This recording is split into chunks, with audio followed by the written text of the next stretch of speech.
Hello students, ഇന്നത്തെ daily ന്യൂസിലേക്ക് എല്ലാവർക്കും സ്വാഗതം.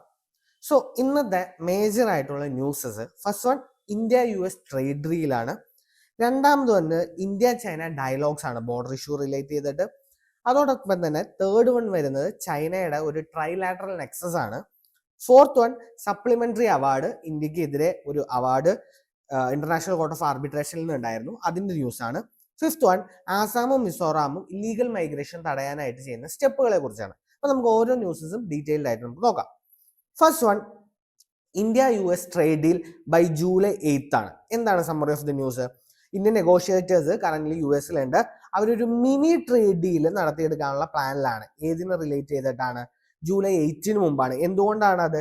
ജൂലൈ 9 തുടങ്ങി ട്രംപ് അനൗൺസ് ചെയ്തിരുന്ന ഒരു താരിഫ് ഇന്ത്യയുടെ എക്സ്പോർട്സിന്റെ മുകളിൽ വരും. അപ്പൊ അതില്ലാതിരിക്കാനായിട്ട് നമ്മളൊരു മിനി ട്രേഡ് ഡീല് സൈൻ ചെയ്യുക എന്നുള്ള ഒരു ഉദ്ദേശത്തിലാണ് നെഗോഷിയേറ്റേഴ്സ് അവിടെ വന്നിരിക്കുന്നത്. ഇന്ത്യയുടെ മുന്നിലുള്ള മേജർ ആയിട്ടുള്ള ഹഡിൽസ് എന്ന് പറഞ്ഞു കഴിഞ്ഞാൽ ജനറ്റിക്കലി മോഡിഫൈഡ് ക്രോപ്സ് ഇന്ത്യയിലേക്ക് വരാനുള്ള സാധ്യതയുണ്ട്. അതോടൊപ്പം തന്നെ കൗ മിൽക്കിന്റെ ഇമ്പോർട്ട്സ് ഇന്ത്യയിലേക്ക് വരാനായിട്ടുള്ള സാധ്യതയുണ്ട്. അതോടൊപ്പം തന്നെ യു എസ് ഇമ്പോസ്റ്റ് റെസിപ്രോക്കൽ ടാരിഫിന്റെ റിമൂവലും ഇന്ത്യനെ സംബന്ധിച്ചിടത്തോളം ഈ ട്രേഡ് ഡീലിൽ ചലഞ്ചസ് ആയിട്ട് വരാം. അപ്പൊ U S president Donald Trump പറഞ്ഞിരിക്കുന്ന ഒരു very big deal is coming എന്ന രീതിയിലാണ് അദ്ദേഹം അനൗൺസ് ചെയ്തിരിക്കുന്നത്. നമുക്കൊരു 90-day പോസ്റ്റ് പീരീഡ് ആണ്, ഒരു ലിബറേഷൻ ഡേ താരിഫ് എന്നാണ് അദ്ദേഹം അതിന് പേര് കൊടുത്തിരിക്കുന്നത്. ആ താരിഫ് ഇമ്പോസ് ചെയ്യാൻ ഒരു 90-day പീരീഡ് ആയിരുന്നു, ഇൻക്ലൂഡിങ് ഇന്ത്യ മൾട്ടിപ്പിൾ കൺട്രീസിന്റെ മുകളിൽ ആ താരിഫ് ഇമ്പോസ് ചെയ്യുന്നുണ്ടായിരുന്നു. അപ്പൊ അങ്ങത്തരത്തിൽ ഒരു എഗ്രിമെന്റ് നമുക്ക് സൈൻ ചെയ്യാൻ പറ്റിയില്ല എന്നുണ്ടെങ്കിൽ ഹ്യൂജ് താരിഫ്സ് നമ്മുടെ പ്രൊഡക്ട്സിന്റെ മുകളിൽ വരാനായിട്ടുള്ള സാധ്യതയുണ്ട്. എന്തൊക്കെയാണ് ഇതിലെ കീവേഡ്സ് ആയിട്ട് വരുന്നത്? എന്താണ് ഒരു മിനി ട്രേഡ് ഡീൽ? നമ്മൾ ട്രേഡ് ഡീൽസ് കേട്ടിട്ടുണ്ട്. അപ്പൊ എന്താണ് ഒരു മിനി ട്രേഡ് ഡീൽ എന്ന് പറഞ്ഞു കഴിഞ്ഞാൽ ലിമിറ്റഡ് സ്കോപ്പ് എഗ്രിമെന്റ് ആണ്. എല്ലാ ഏരിയാസിനെയും കവർ ചെയ്യുന്നതല്ല, വളരെ സ്പെസിഫിക് ആയിട്ടുള്ള ഏരിയാസിനെ കവർ ചെയ്യുന്നതാണിത്.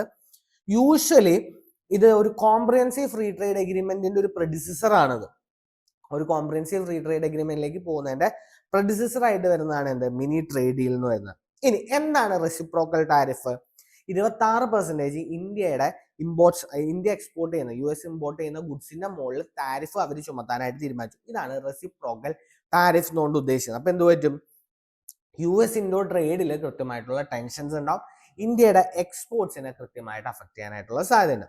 ഇനി ജനറ്റിക്കലി മോഡിഫൈഡ് ക്രോപ്സും കൗ മിൽക്ക് ഇമ്പോർട്ട്സും ഇന്ത്യനെ സംബന്ധിച്ചിടത്തോളം രണ്ട് മേജർ ആയിട്ടുള്ള ഏരിയാസ് ആണ്. അതായത് ജനറ്റിക്കലി മോഡിഫൈഡ് ഫുഡ് ക്രോപ്സിന്റെ ഇമ്പോർട്ട്സ് ഇന്ത്യ റെസ്ട്രിക്ട് ചെയ്തിരിക്കുകയാണ്.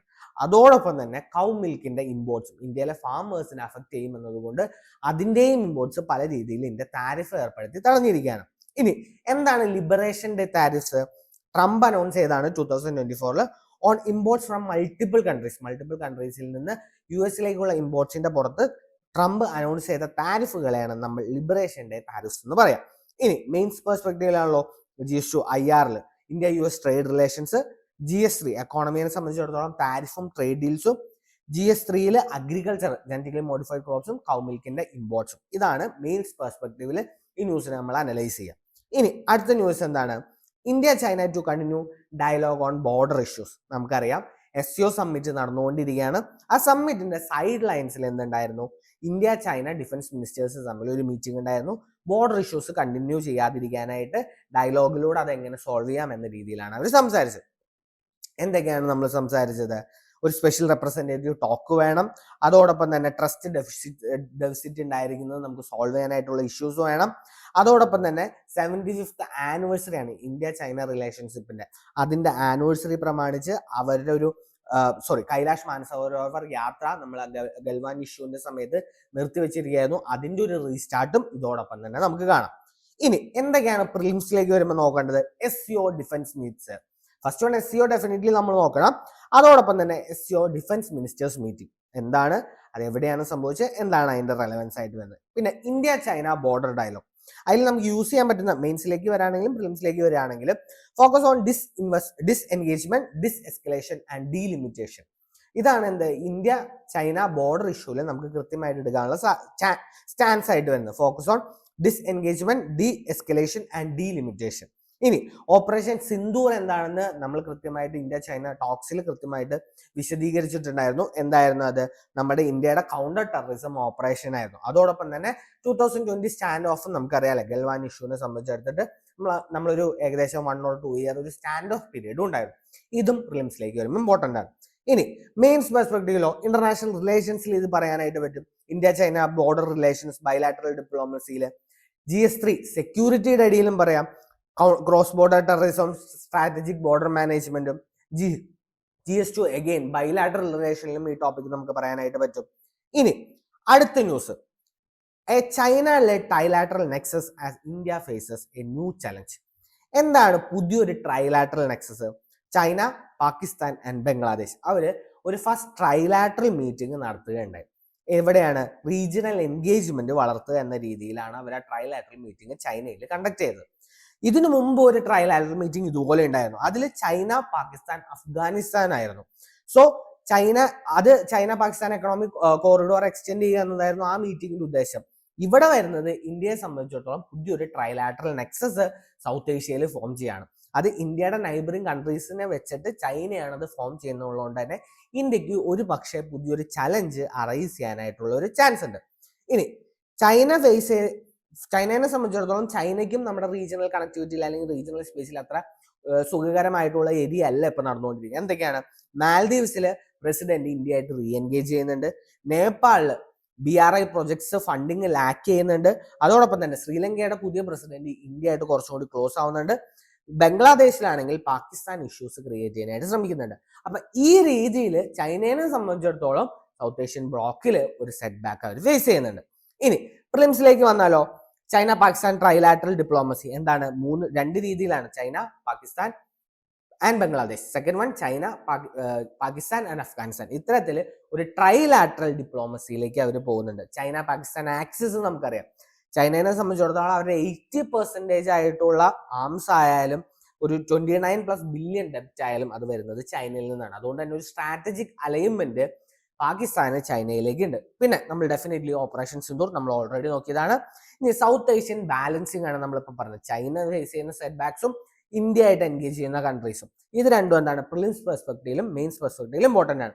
മെയിൻസിലേക്ക് വരുമ്പോൾ GS2 IR definitely, GS3 security and GS2 geopolitics. ഇതെല്ലാം മെയിൻസ് പെർസ്പെക്റ്റീവിൽ ഈ ന്യൂസിനെ നമുക്ക് അനലൈസ് ചെയ്യാനായിട്ട് പറ്റുന്നതാണ്.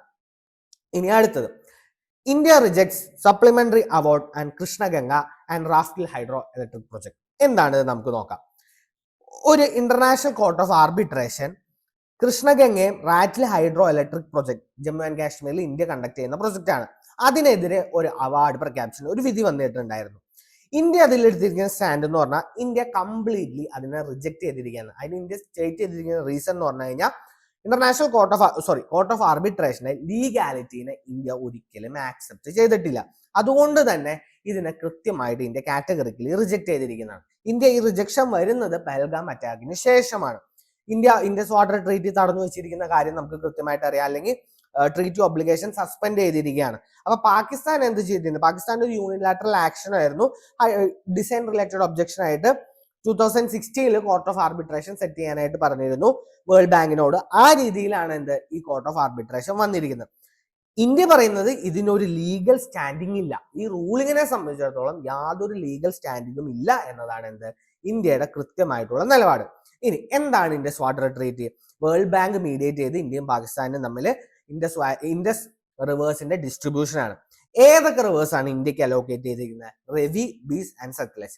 വെസ്റ്റേൺ റിവേഴ്സ് ആയിട്ടുള്ള ഇൻഡസ്, ജലം, ചെനാബ് ആർക്കാണ് അലോക്കേറ്റ് ചെയ്തിരുന്നത്? പാകിസ്ഥാൻ. ഇനി കൃഷ്ണഗംഗ റാറ്റിൽ പ്രൊജക്ടോ? Hydro electric project in Jammu Kashmir on Jhelum and Chenab tributaries.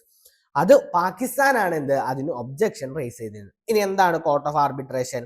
Pakistan request പ്രകാരം IWT ആണ് 2016 ഇത് എസ്റ്റാബ്ലിഷ് ചെയ്യുന്നത്. ഇന്ത്യ ഇതിന്റെ ലീഗാലിറ്റീനെ കംപ്ലീറ്റ്ലി റിജക്ട് ചെയ്തിരിക്കുകയാണ്. ഇതിനൊരു ലീഗൽ സ്റ്റാൻഡിംഗ് ഇല്ല, അല്ലെങ്കിൽ ഇതിന്റെ ഓർഡേഴ്സിന് അനുസരിക്കേണ്ട കാര്യമില്ല എന്ന രീതിയിലാണ് ഇന്ത്യ അതിലെടുത്തിരിക്കുന്ന സ്റ്റാൻഡ്. മെയിൻസിലേക്ക് വരുമ്പോഴോ എഗെയിൻ IRലേക്ക് വരാം.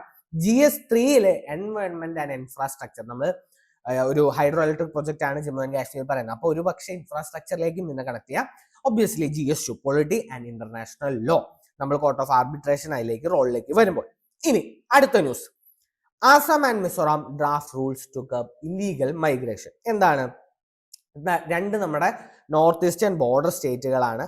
അവര് അൺഓതറൈസ്ഡ് ക്രോസ് ബോർഡർ മൈഗ്രേഷനെ തടയാനായിട്ട് കൃത്യമായിട്ടുള്ള റൂൾസും പ്രൊസീജിയേഴ്സും കൊണ്ടുവരാണ്. എന്താണ് ആസാം പറയുന്നത്? ആസാം പറഞ്ഞിരുന്നു പറഞ്ഞാൽ ഇനി മുതൽ ഡിസ്ട്രിക്ട് കളക്ടേഴ്സിന് മാത്രമേ, ഡിസ്ട്രിക്ട് കമ്മീഷണേഴ്സിന് മാത്രമേ എന്തുള്ളൂ, ആധാർ കാർഡ് ഇഷ്യൂ ചെയ്യാനായിട്ടുള്ള അധികാരമുള്ളൂ. പുതിയ ആപ്ലിക്കൻസിന്, ഇല്ലീഗൽ ആയിട്ടുള്ള നൈബറിംഗ് കൺട്രീസിൽ നിന്ന് വരുന്ന മൈഗ്രൻസിന് ആധാർ കാർഡ് കിട്ടാതിരിക്കുക എന്നതാണ് അതിന്റെ ഉദ്ദേശമായിട്ട് പറയുന്നത്.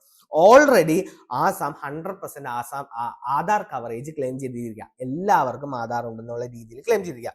പക്ഷെ ഇതിന്റെ ഒരു ഇഷ്യൂ വരുന്നതെന്ന് പറഞ്ഞു കഴിഞ്ഞാൽ ഓൾറെഡി ചില എക്സിസ്റ്റിംഗ് ആയിട്ടുള്ള ഡിസ്ട്രിക്ട്സിൽ ആസാമിനെ സംബന്ധിച്ചിടത്തോളം അവർക്ക് മോർ ദാൻ 100% കവറേജ് ആണ് കാണിക്കുന്നത്. അപ്പൊ പോപ്പുലേഷൻ എക്സ്പെക്ട് ചെയ്തിരിക്കുന്നതിനേക്കാളും കൂടുതൽ നമ്പർ ഓഫ് ആധാർസ് ആ ഡിസ്ട്രിക്റ്റിൽ ഇഷ്യൂ ആയിട്ടുണ്ട്. അതായത് ഇല്ലീഗലി കുറച്ചധികം ആളുകൾ ആധാർ അവിടെ ഒബ്റ്റെയിൻ ചെയ്തിട്ടുണ്ട്.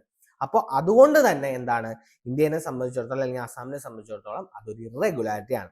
ഇനി മെയിൻസ് പെർസ്പെക്റ്റീവിലേക്ക് വരുമ്പോഴോ, GS2 ഗവേണൻസിലാണ് ഈ ടോപ്പിക് വരുന്നത്. സ്റ്റേറ്റുകൾ അവരുടെ ഡിസിഷൻസ് എടുക്കുന്നു, അത് ഇംപ്ലിമെന്റ് ചെയ്യുന്നു. ഇനി GS2 ഇന്റർനാഷണൽ റിലേഷൻ, ഇന്ത്യ എങ്ങനെയാണ് ക്രോസ് ബോർഡർ അല്ലെങ്കിൽ റെഫ്യൂജീസിനെ ഹാൻഡിൽ ചെയ്യുന്നത്, അതിന്റെ ഇഷ്യൂസ് എന്തൊക്കെയാണ്. GS3 ഇന്റേണൽ സെക്യൂരിറ്റിയിൽ ക്രോസ് ബോർഡർ ഇൻഫിൽട്രേഷന്റെ ഇടയിലും നമുക്ക് ന്യൂസിനെ അനലൈസ് ചെയ്യാനായിട്ട് പറ്റും. So I hope you understood. Thank U.